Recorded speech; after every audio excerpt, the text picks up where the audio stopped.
compassion when my soul's in need. I find compassion for friends and enemies. My own compassion is where my spirit breathes. Oh.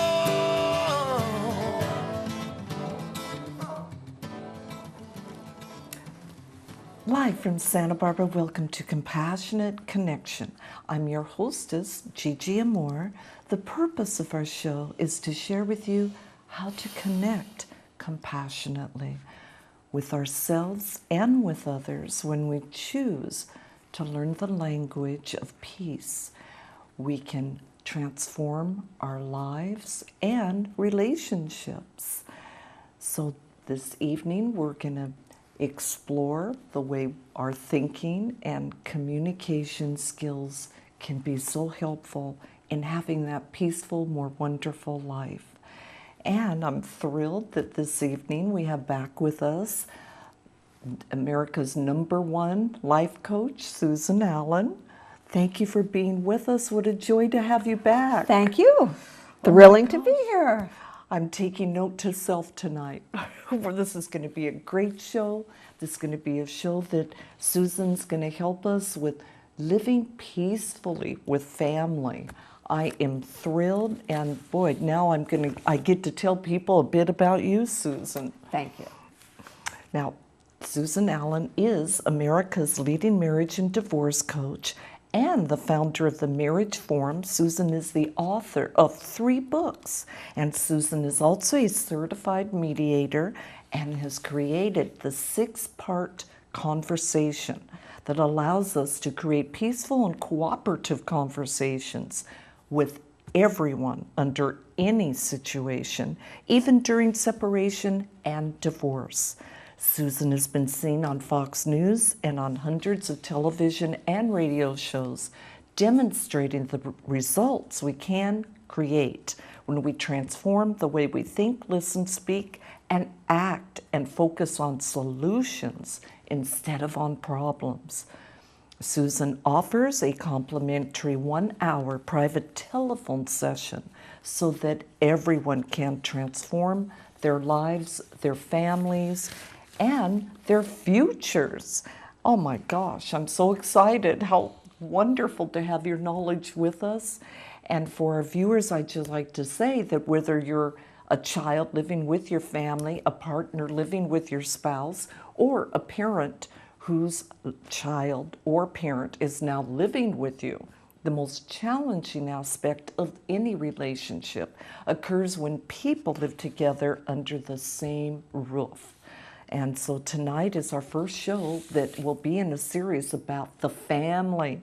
The show will examine tools and skills and make it possible to have a peaceful and loving relationship at home with your family, and that includes holiday meals too, which we know can be one of the most challenging times. With that being said, boy, a lot of truth there, isn't it? No family food fights anymore. We're going to pay attention tonight. The families that don't even serve mashed potatoes anymore because they're just scared when they look at them, right? You want some gravy on that? Oh my gosh. Well, what a joy. I'm so excited to have you back on with us. You just like family stories. I know you. This is for you. These family episodes are just for Gigi because she is so full of family members. That's true. Yeah. That's true. I really value family, and that could be an issue too. So this is why I'm taking notes tonight from you, Susan. That's right. So the first one right off, what is, let's say, one of the most difficult things that happen when we live with family more than with anyone else? This is just such a great opportunity to tell you what my friend Ranjit said to me when I went to India in 2007, and I took my friend Rama Seltzer because I knew if I didn't take her to the Oneness University, she would never get there. And enlightenment was all she lived for. So I agreed to take her. So we were very dear friends. She was about 20 years older than me, but we were great friends. We had a wonderful time together. So I came back from the trip, and the first thing I said to Ranjit is, oh my God, I thought I was going to go out of my mind. Thank God. When we got to the Oneness University, we each had our own private rooms.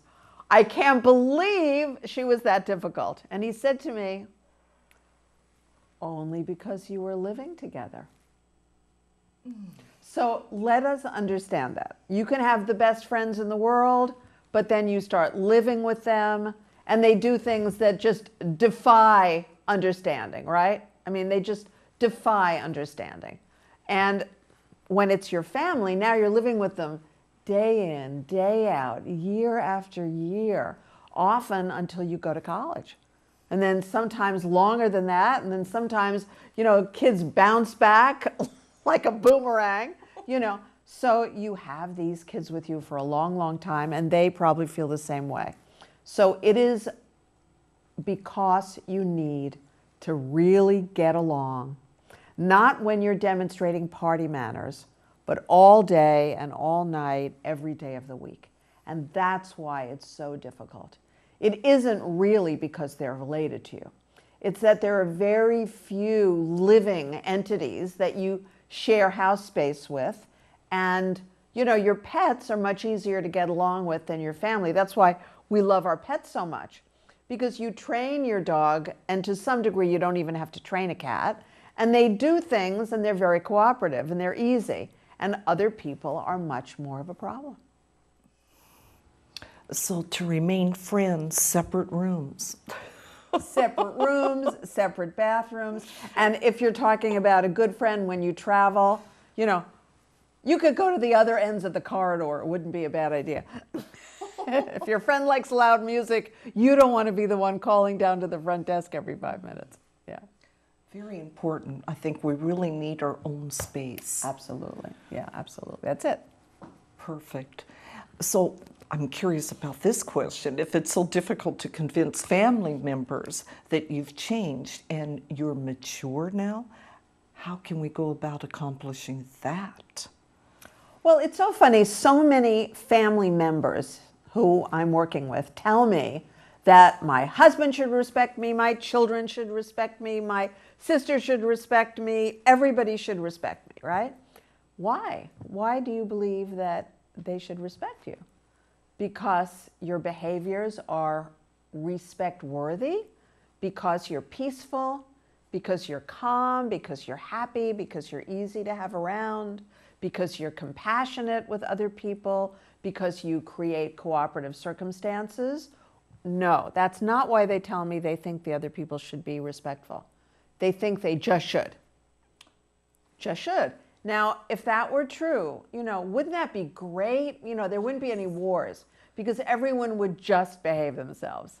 Nobody would try to take over the territory that was somebody else's 5 minutes earlier, right? So we live in a world where you have to earn respect, which is complicated. You have to be calm. You have to be very, very peaceful and powerful, which is the combination.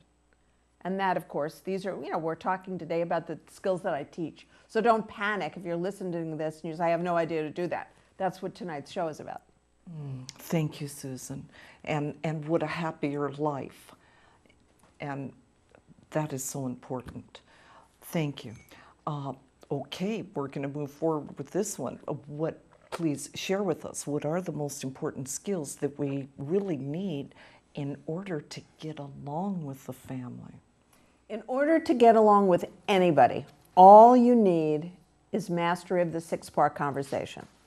And when I developed it, I didn't make it the 12-part conversation. Thank you so much, Fred. I really appreciate that. Not the 12-part conversation, not the 46-part conversation, but just the 6-part.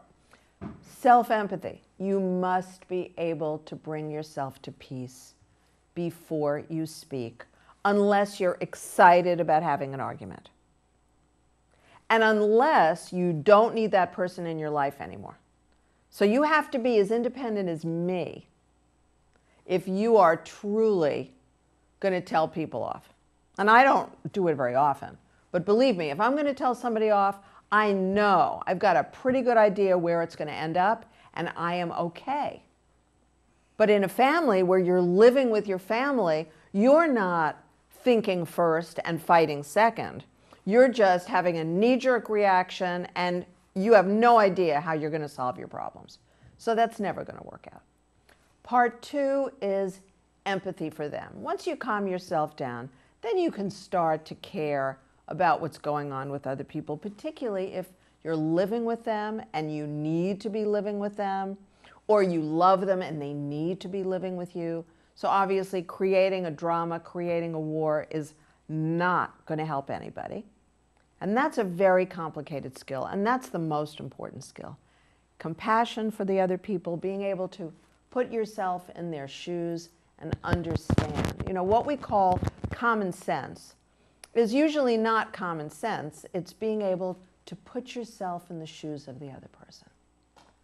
Appropriate business behavior is based on that. Appropriate behavior in a relationship or a family is based on that. But you have to be taught. You're not going to be able to just figure this out. Thank you. You mean it's not all about me? Well, in your case, it is, because you're the host of the show. It is about you. But I love what you say about being conscious of what is going on with the other people and how to, above all, live with your own values. That takes some skill and practice, absolutely. Lots. Daily. Yeah. Well, okay, I know, Susan, that you've said that we really do need to be skilled at self-empathy to be a peacemaker and get the respect that we do indeed desire. So help us to understand how we can accomplish that. So let us assume you're talking about adults living together. So it's different if you're talking about small children, which of course I work with as well. But right now we're talking about adults living together. So if you're talking about college-age kids all the way up to, you know, their grandparents. And you could be talking about spouses, partners, etc. In order for people to want to get along with you, they need to believe that you really care about them. They need to have evidence that when you speak to them with their needs in mind, not just your own. The biggest problem with parents and children of any age is when the parent gives these like sermons or these instructions, or worse, you know, if you sound like the hanging judge, if you sound like Judge Judy, who really is the hanging judge, you know. It's funny if you watch TV, I suppose, but it's certainly very, very upsetting to children or people who need to get along with you. And as Marshall Rosenberg says, they will get even. So if you think that yelling at your children and punishing your children and demanding things from your children or from your spouse or from your parents is going to work out, the bottom line is after a while, those people will get even with you, because they only can tolerate so much. So think about that. That's a huge reality check right there. So the self-empathy. You never get even. Everybody but Gigi gets even. She never does. I've been trying to teach her how to get even for 9 years, but she just won't get with the program. I tend to let it go. That isn't the best for me. Always, not always, yeah. Mostly, but not always. Okay, we're getting a little personal here. Now, moving forward. In the second part, I know, of the 6-part conversation, how do we give that empathy to a family member so that they really begin to see us in a new light?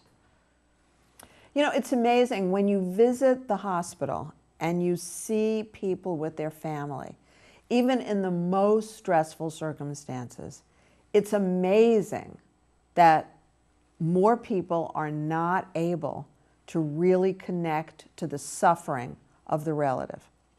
Even if they're very, very compassionate. I have a cousin who is a really lovely, lovely guy. He's one of the sweetest guys in the world, Andy. And his sister was very, very ill when she was in college. So he's 6 years, 4 years older, 6 years older, whatever. And he was completely disconnected from what was going on. Completely disconnected. And I was just a couple of years older than him. And I pulled him aside and I said, you know, your sister has a brain tumor. She may not survive. I think you want to have a different quality of relationship with her. And if she was 19, I don't know, I was 25, 26, something like that. So I was a kid. But it was so clear to me that he was not making a real connection. And his answer, and he's a really nice guy, his answer to me was, that's ridiculous. And he walked away because he hadn't been trained to have a deep level of empathy. Though his dad was very, very skilled at this. His dad was just extraordinary with empathy. So even if you have it, you have to train your children to have it. They're not going to have it just because you do. It's not just a genetic predilection for, it's actually a bunch of skills. So you might have everybody in your family be race car drivers, but if nobody's going to teach you how to drive a car, you may not do well. So take the time to teach your children empathy by advising them what someone might be feeling and needing. An elderly relative, a young relative, a relative who's ill, what might they be feeling and needing? That is so wonderful. Thank you, Susan. I really appreciate that. Hopefully people will move forward with that. Now, if the key, as you've explained, is our remaining in inner peace, how do we sound when we do that? And how is it different from, let's say, what is normal for most people? Well, certainly when you're really present, you have an enormous ability to heal others and to contribute to them. And if anyone has ever been in the presence of Marshall Rosenberg, the founder of nonviolent communication, they may have had a disagreement about whether they liked his singing or not, or they may not have liked this or that or the other thing, which I've heard, you know, lots of stuff. But I have to tell you, this guy cared about what you were feeling and needing. And I have seen that man stick with somebody for 2.5 hours while that person was unstacking his feelings and his unmet needs. And that guy went from apparently dead to having color in his face and in aliveness. And the very next day he brought his wife, and they were totally different together than they had been 10 days earlier before this man had had this extraordinary experience with Marshall. So that's empathy, an extraordinary quality of really connecting with people. That's what Robin Williams had. And you know, today as we mourn the loss of such a great, great human being, what everyone said about him, everyone, is that when he was doing events for the military, when he was off in Afghanistan, when he was here and there, he entertained 90,000 soldiers. And he cared about every single one of them. That's what we aim for. We aim for that. Thank you. And what a more wonderful world it will be. Oh, beautiful. And moving forward, I know here is one of the key problems that you teach us to solve. How do you really motivate family members to listen? First, you have to listen to the other person. It's that simple. It's a very simple equation. If I want you to listen to me, and you're actually in the room, now you have to listen to me or just turn us off. But if I really want you to listen to me, I'm going to listen to you first. And the way that I would listen to you is I would motivate you to speak. I would finesse for information. You know, Bob, I imagine you're very disappointed that Johnny didn't get into the 2 colleges he really wanted to go to. And at the same time, you must be really feeling relieved that he's able to go to Santa Barbara City College. And then I imagine you're thinking maybe in a couple of years that he might then have the opportunity to transfer to the college that he really wanted to go to. Is that how you're seeing it? And Bob may say something completely different, or he may say, yes, you understand exactly. We're all kind of shocked. We thought he would get into, whatever it was. And so that's how you motivate then that other person, and then you get quiet and just listen. And then when that person is finished, then if you have something to contribute, then you would say, would you be willing to hear some thoughts I have about it? Because I actually have a cousin who did the exact same thing. And then presumably Bob, having been heard, would say, sure. And you very quietly, peacefully, friendly, let him know the information you've got. Very helpful. I understand that. And I'm sure our viewers do too. And you Just do a it, slowing right? down. You do it, Yes, yeah. Absolutely. Really staying connected. Now, that doesn't mean that you just let that other person talk and talk and talk. Because if you're a very easygoing person and you would rather do anything than have a fight, then the tendency might be never to jump in and say, would you be willing to hear my thoughts? And then over time you get very, very resentful because they're not listening to you. So it's both. You have to be able to have the skills for both parts of it. That is more than fair. I love that. Very important. I have to remember that. Yes, that was for you. I'm glad she heard me. I'm glad she heard me. Oh my goodness, she's present. She got it. I told you I'm taking notes. Now, I'm curious about this. Is there a difference between the challenge of living, let's say, with a boyfriend or with a girlfriend and living with a spouse, for example? For some of us, the minute we say I do, the prison door slams. So there are some people who love being married. They just love it. It thrills them. And there are some people who don't. Now, neither of my husbands was the same the afternoon after the wedding that they were the morning of the wedding.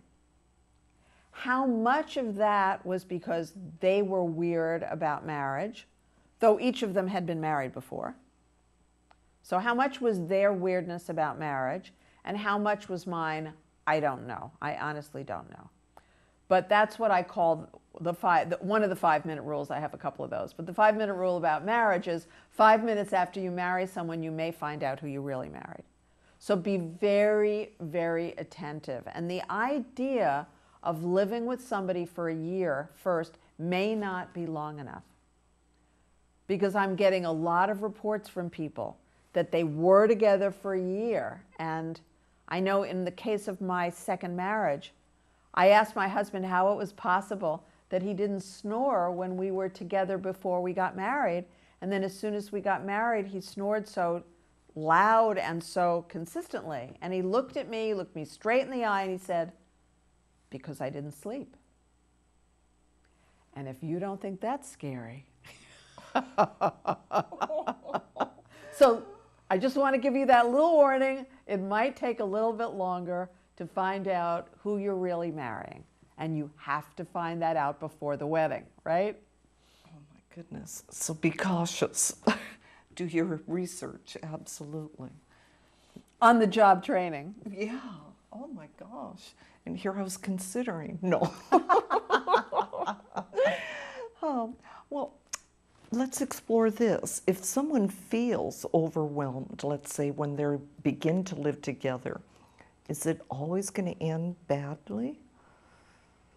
Pretty much. If somebody's uncomfortable going into a new job, whatever the job may be, then they're not committed to the job. They may not have the right skills for the job. They already may feel resentful about the job, right? And I remember, I had this recollection when I was working on this script with you. I had a boyfriend when I was 19, 20, 21, 22. And when I was 19, my mother moved to Europe briefly. And I decided to move in with John. He thought that was a good idea too. And he had been divorced for many years. I think he was 26, and he'd been married when he was very young and divorced. So I figured it was no big deal for him, and my mother was out of town anyway, and my father had just died, and it was like a perfect opportunity.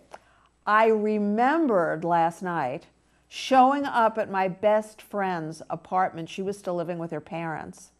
And I remember saying to Aunt Marilyn, her mother, all the miserable things that were going on. And I remember realizing that I had to get my own apartment. And we continued to date for like 3 more years, but we didn't live together because it just made him crazy. Well, I'm glad you ran for your life. Yeah, it just really made him uncomfortable. There's no right, there's no wrong, you know, it's just the way it is. And many years later, like 1991, he married again. So this was 1969, 1970. So 1991, he married again. I was living in Beverly Hills. He and his new wife were living in Beverly Hills.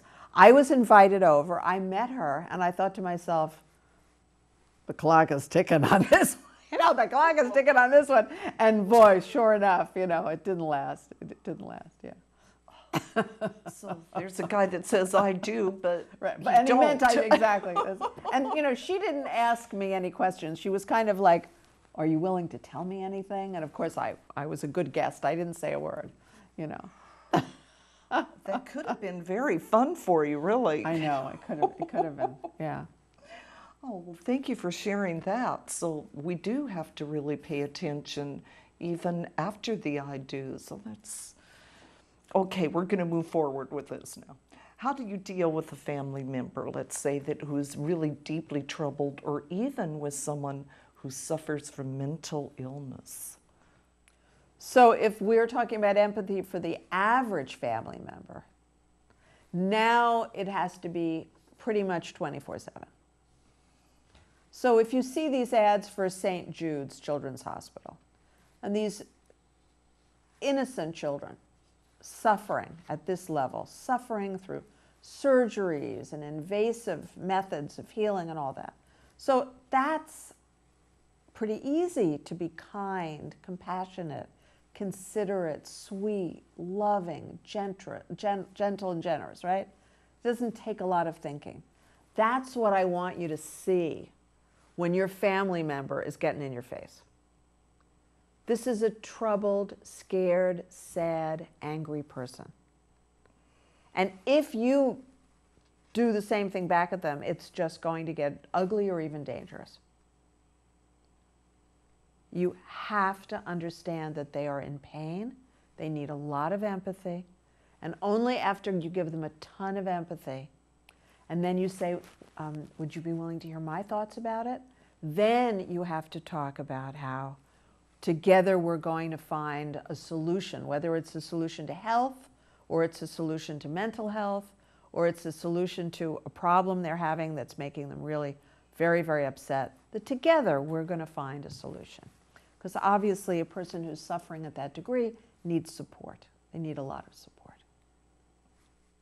Patience comes to mind, absolutely. Now, I know that there's so many older people that they say, oh, they're set in their ways, and that they don't think that they can enter into, let's say, a committed living together relationship. Is it really that hopeless for them? I always suspected those are the people who were pretty difficult when they were young. It's kind of funny to me because I was the youngest in my class when I was growing up in school. I skipped a grade. I was the first grandchild, so I spent a lot of time around adults. I used to visit my grandmother and my mother in Florida, so you're surrounded by elderly people. And I saw people who were really nice and really easygoing, and people who were impossible. And I would check with my mother, who had known a lot of these people her whole life, and she would say, oh, they were always like that. You know, I would talk about my grandmother's best friend's husband. And my mother couldn't stand him because he was so opinionated. And he had always been that opinionated. I thought he was that opinionated because he was a very successful 85-year-old man. No, she said he was always this way. So that's been my experience, that if you are looking to have a relationship with somebody and you find this man or this woman set in his or her ways, it probably is not as age-related as you may believe. Now, another reason is someone who just doesn't want a committed, intimate relationship. You know, we can all be very set in our ways if we don't want you to be too comfortable in our house. You know, if I don't want you to be comfortable as a guest, though I know how to treat you as a guest and I'm the most gracious and all that, but I could certainly make it difficult. Remember that woman who came to one of my Bernard events? Yes. And I actually had to very nicely throw her out of the kitchen. She was putting my antique dishes in the dishwasher. I asked her once very sweetly, and she said, She didn't say yes, she didn't say no. And then I went to get more dishes, and there she is again, putting more. I was like, what? Now that you would call that somebody set in their ways. Yes. Or you would say that's somebody with a psychological problem. Well, she just needed a lot of empathy. And then I had to say to her, would you be willing to hear some thoughts I'm having? Which is, you know, it isn't appropriate for you to help me in the kitchen because these are antique dishes. I really love them. I don't want to get them broken, and they can't go in the dishwasher. And I don't seem to be able to communicate with you in such a way that you're willing to just leave them on the counter. You were very clear. You were very clear. I wondered if you had a hearing problem. Oh my goodness. So you have to be solution-oriented. Sometimes empathy is all you need. Sometimes compassionate self-expression plus empathy is all you need. Sometimes you've got to come up with a solution and you've got to really stick with it. That is a perfect example. Thank you, Susan. I was there. I observed this. And it worked. Thank you. Message sent was message received. Eventually, right? Eventually. Yes. Before anything got broken. Well, I can see we're running into a point where we'd like to take a clip. This will be with Reverend Bernard Goodman, and this is going to be about landing sites. So I'm really interested in hearing what he has to say. We'll be right back. I don't know if you noticed this or not, but I imagine all of California, but definitely every place I've been in California, next to a fire hydrant is a blue thing that reflects it so that fire engines can see where the fire hydrants are. Okay. These landing sites are the same kind of thing. They're homing beacons built into them so that the spaceships know exactly where to go to land. God, this is in my book and my movie. Okay. There is one scene where the ETs are talking to the leader, the heroes of the movie, if you will. And they tell them about what they call UPS, which is Universe Positioning System, like GPS, Global Positioning. And that's how they find their way to different planets, including Earth, by their UPS system, which is interesting. They came up with that thing, Universe Positioning System. Some of you are actually going to get to walk on some of these landing, we're going to call them landing strips, or landing plateaus, or whatever you want to call them, or landing areas if you want, for UFOs. Some of you are actually going to walk on that holy ground, because every time they create one, they make that ground holy to the Christ energy that is carrying the spaceships to land there. You know, God, I wish you guys could get my movie. It talks about how God and ETs work together. There's a scene where this head ET guy, commander, says, you know, God is not only an earth thing, God is completely in the universe, and how they work for God doing what they're doing in the movie. And a lot of messages in the movie that may be true for all I know. Anyway, the point being that some of you are actually going to be walking on that holy ground. Bring donuts so they'll feel comfortable with the holes in the middle. You know.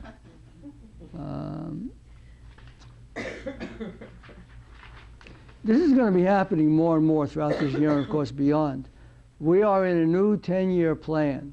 Everything seems to be in a 10-year plan for some reason. I think 2012 was when they started the new 10-year plan. That's what they give me to say. So,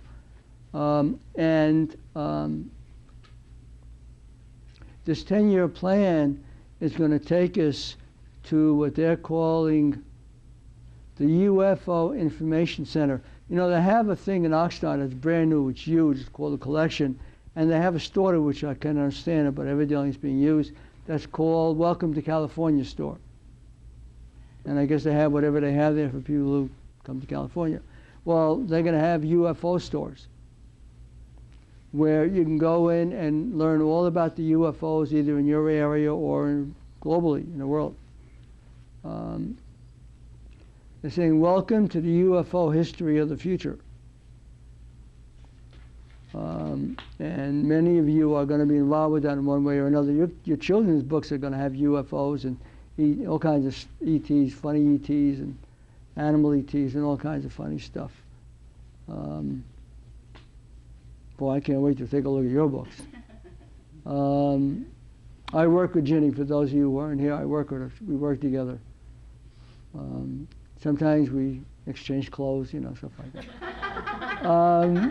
He's a little bit nuts. Yes. Actually, I just bought some good nuts. Honey roasted almonds. God, they're delicious. Anyway, I had it for supper last night, amongst other things. Anyway, but you're going to be very much involved with that. And there are going to be these centers.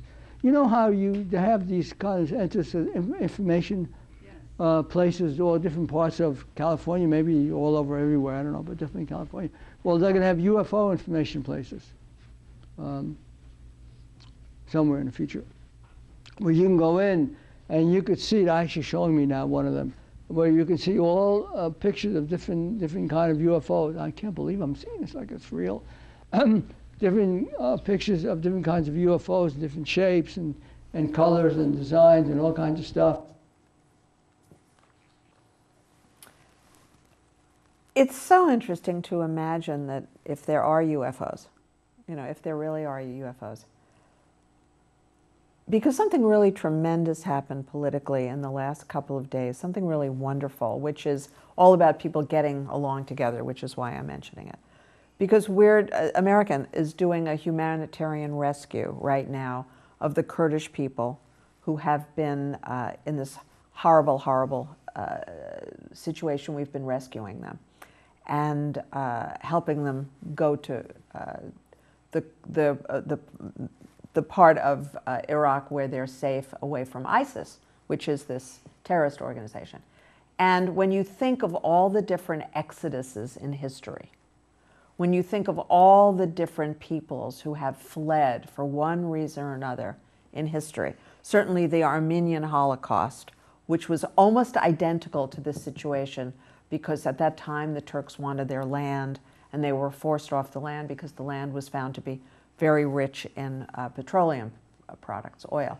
So this is really, I believe, the first time in history that there is a huge, concerted, committed effort by countries such as ours to help people who are fleeing for their lives. And so as we look at terrible things that happen, I think it's so important to have the perspective, whether you believe in UFOs or not, but have the perspective of looking at the planet Earth from a distance and seeing, you know, is it possible to see some indication of evolution? And yes, it is. You know, it truly is. That for every hideous murder in a movie theater, in a college campus, or whatever, and that certainly is happening, the numbers of dead are very small compared to the numbers of people who are being saved just right now on the Kurdistan border. Thank you for pointing that out. Another point of view, so to speak. Very encouraging. And, you know, and the other thing we should realize is that they are having to go into Syria to get back around, and Syria is letting them in without any trouble and letting them come in and letting them go out. And so there's a level of cooperation that is really heartwarming and very, very different. Finally. Finally. Progress. Oh, that's awesome. Let's acknowledge that and think about the good there. Yes. Well, thank you, Susan, for pointing that out.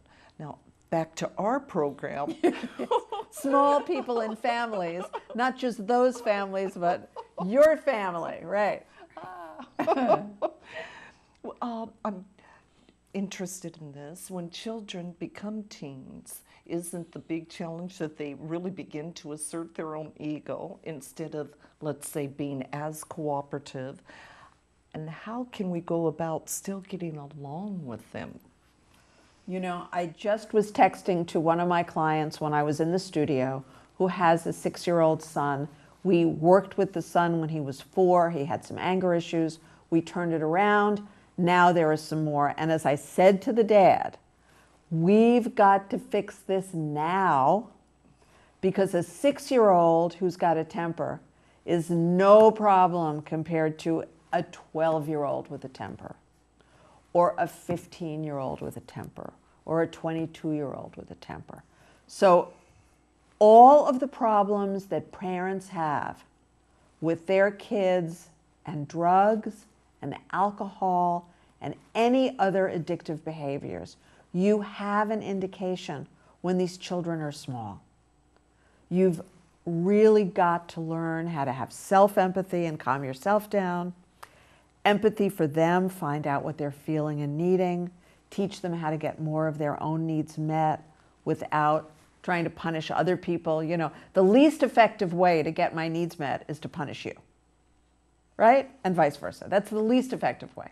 If I want to get my needs met, I've got to be 10 times more skilled with language, 100 times more skilled with language. Because no matter how many times I hit you or punch you, it's not going to work. As Marshall Rosenberg said, you will get even. So whether you get even by just going away as soon as you can, or you get even by, you know, hitting me every time I hit you, there's no win there. And that's the truth. Moving forward, what happens when an adult child, let's say, comes back home? Does that often work out? And how can a parent improve the odds? You know, if you were judging and criticizing them or yourself or both of you before they left, now you have a chance not to do that anymore. So if you judged your teenager before he or she went to college, if you judged your young adult before he or she found their own home with a job and all that, then this is the time that you have to cut it. Stop all that. Everybody's doing the best they can, like you and me. Everyone is doing the best they can with the skills they have to meet their needs. If you're not meeting my needs, I either have to meet my own needs, I have to find somebody else to meet my needs, or I can motivate you to meet my needs if that's possible.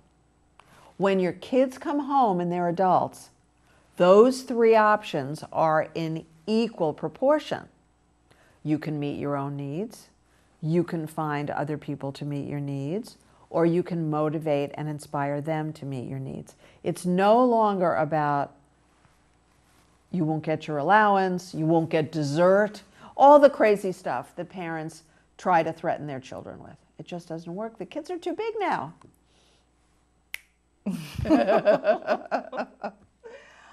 Well, does it always have to be the parent who evolves to make a relationship work? And what can someone expect that it's the adult child's turn to really grow up? Well, we wouldn't say that it's the adult child's, turn, or that they have to, because the way they turned out as adults is because of you. So, you were the one who was in charge when they were young, and you were the one who either did or didn't motivate them sufficiently. So it's a really important realization. You can still motivate them. You have more opportunities to create a better relationship with a family member who lives with you. Even if right now, tonight, they're driving you crazy, it's because you can learn new skills and you can motivate them. And within a week, you could have a different relationship. So the comment is the bigger person has to be the bigger person. So if you have more skills than your kid does, yeah, for now, you're going to want to be peaceful and motivating and loving. And then you get them to trust you, you get them to listen to you. That's just natural. And then you would make requests, whatever they would be. And you'd motivate them in whatever way you think is best. Thank you, Susan. How do we retain our sense of self without compromising too much and yet also keep the peace? Well, that's the 6-part conversation, the whole 6-part conversation. So if self-expression is, would you be willing to hear my thoughts about it? And then I say, look, John, you've been home from college for, just a couple of weeks. And I know you're planning on living here with your dad and me so that you can save some money while you get your first job. And I know your first job is starting, again in a couple of weeks. And I noticed that, all the things that you were so sweet to do when you lived here in high school, a lot of those things you don't do anymore. You used to be really helpful at dinner time, and you'd set the table and clear the table, and you'd dry the dishes when I washed them and all that. And I notice that you don't seem to be interested in doing that because you're now looking for a job, right? And John says, yeah, that's it, Mom. I'm overwhelmed because I got to get a job and I don't have a job. Okay. And so, John, I'm just wondering, when you have a job, is that something that you would be willing to do a couple of nights a week when you are home for dinner? Because it would mean a lot to me and to your dad. And if you ask that way, there's a high probability that your child would say, sure. If you go into a whole story about how they should or they shouldn't, you're not going to get what you want. And I know that's for real. Absolutely. Once again, can you also teach us that it only takes one person in any relationship with skills to create a great relationship to do self-empathy and empathy? Will every relationship therefore go easy? Absolutely. If you master the skills that I teach, then you, like the other clients who've taken the time to master it, will never have these problems again. Not ever. And I have a client who had a horrendous problem with one of her children, and she called me, and I explained how to turn it around, and she did not do what I asked, and the problem didn't go away. And then she told me about it in an email, and I reminded her exactly what I urged her to do, and that I had been on the phone when she was having the conversation with her child, and she clearly didn't do what I requested. And then she did exactly what I requested, and the whole relationship turned around, and her adult child apologized. It is that miraculous. It is that miraculous. So just realize, if you're going to really learn how to drive a car, it takes a while to learn all the different things, and you have to pass the test, and you have to pass the driving test, and then you have to get your license, and then you officially drive the car. It's like this. You really have to learn that 6-part conversation, and you have to practice it. But then you've got it. Yeah. Everywhere you go, even with yourself. Right. It does work. Right. I know that sometimes the family peacemaker can end up feeling exhausted or resentful because, let's say, he or she has spent so much time making everyone get along. What can that peacemaker do? I can tell you I have been there. I have really been there. And you can feel really exhausted in lots of different relationships where there's an energy dynamic between you and the other people that's too different. Either you're really happy and they're unconscious, or you're really happy and they're very angry, or you're really happy and connected and they're very disconnected, or they're drunk or they're stoned or whatever it is. So any of those relationships where there's a big difference, you're just not going to feel good. So you just have to find people like, Gigi and I are dear friends. You just have to find people where the energy is very similar. And that's when you're having a good time. Those are what we call friends. And you may love your family And a few of you may be thrilled because the relationship with your family is wonderful. A lot of you may not, and then small doses. Stay conscious, small doses. Thank you. And very effective that way. Thank you. Yes, yes. What would you suggest that we do if being with our family is exhausting each time we do visit them? Sure. So what you do when you're there is you have to master self-empathy. So you're going to do a lot less talking, first of all. You're going to be present with yourself. I'm feeling really frustrated because my need to be heard is not being met. This is all silent. I'm feeling really disappointed because my need for true connection is not being met. I'm feeling so frustrated because my need for affection is not met. I feel disappointed because my need for appreciation for all that I've done for her is not being met. And ultimately, I'm here with them because I care about them. I'm here because I believe it's the right thing to do. I'm not here because I have to be. I'm not here because I should be. I'm here because I want to, because it's the right thing to do in my reality. And that doesn't mean that I have to be there all the time. That's it. Thank you. I've got that one down. Yes, you do. Yes, exactly. Last and final question I think that we have time for here is, so I'm guessing once again, I'm clear actually, that it's about small doses. And is this the one of the secrets to living with a family member who is challenging for us? You know, the idea of just biting off as much as you can chew is a pretty good strategy in everything, don't you think? So if you're in a relationship with somebody you adore, you know, but you know that that person can get difficult after a while for whatever reason, then, you know, you figure out what the smaller dose is. And I think I told you that when my mother was alive, I used to have more fun with her and my stepfather for the first 24 hours than I had with anybody else. 24 hours, my mother was the best. She was bright, she was funny, she was fantastic. The 25th hour, I should have gone home. By the 30th or the 36th hour, I should have already been in my own apartment in New York, long gone. And so I used to go visit them for the weekend all the time when they lived in Connecticut and I lived in New York. And it's like clockwork. The first day was fabulous. And the second day, not so much. You just have to know that about people.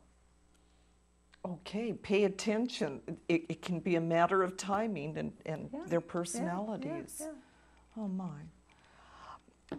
Well, thank you, Susan. Thank you so much for showing us some of the tools and skills that we do all need in order to get along with people when we live with them, and that includes family.